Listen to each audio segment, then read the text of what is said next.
Bonjour à tous dans cette nouvelle édition des gens du dimanche. Alors aujourd'hui, commençons par les informations comme d'habitude. Alors il y a eu une panique à Saint-Gaudens après un incendie et des explosions qui ont eu lieu au collège Sainte-Thérèse de la ville de Haute-Garonne. 500 élèves ont été évacués, aucune victime heureusement. Et l'origine serait due à des bombes de gaz. Ça s'est passé le mardi 30 mars. Ensuite, les trajets de train intercités et en TGV vont devenir gratuits pour toutes les forces de l'ordre dès le 1er janvier 2022, annonce Darmanin.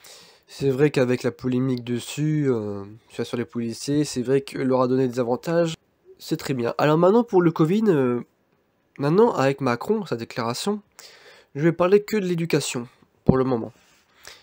Noé, mon ami Noé va certainement parler plus en détail.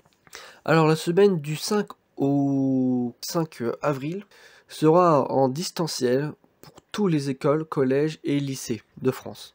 Du 12 au 25 avril, il y aura des vacances simultanées. Ça veut dire juste après juste après la semaine de Pâques, on aura 2 semaines de vacances. Et le 26 avril, il y aura des retours présentiels pour la maternelle et les primaires, non pour les collèges et les lycées. Et le 3 mai, il y aura un retour présentiel pour les collèges et les lycées. Nouveau confinement donc éducatif. Faut tenir bon pour les lycéens et les collégiens. À Bruxelles, le poisson d'avril tourne à la manifestation contre le confinement. Un canular a été lancé par les réseaux sociaux et est devenu une grande manifestation avec 3000 jeunes. Ils voulaient faire une boum et rapporter de la joie. Après ce qui s'est passé pour le confinement, Washington, près du Capitole, une attaque a eu lieu sur 2 policiers. L'attaquant a été en voiture. Il y a eu un policier blessé et un autre tué. L'attaquant a été blessé par balle. Marine Le Pen confirme vouloir quitter la présidence du Rassemblement national pour les présidents 2022. Violence sexuelle dans le sport français. 445 personnes mises en cause, des agents publics, des professeurs de PS, des éducateurs professionnels ou bénévoles ont été suspendus. 48 fédérations sont concernées et 25 signalements émanant de structures de haut niveau. C'est une cellule créée en l'hiver dernier par l'État, après le scandale du livre Un si grand silence de Sarah Abitbol, une patineuse. Donc cette cellule qui a été créée pour, avec ce scandale, intervenir contre les violences sexuelles faites dans l'éducation. L'éducation sportive. Le canal de Suez, enfin libéré le 3 avril. Un soulagement pour tous les bateaux qui ont été coincés. Ensuite, jeux vidéo.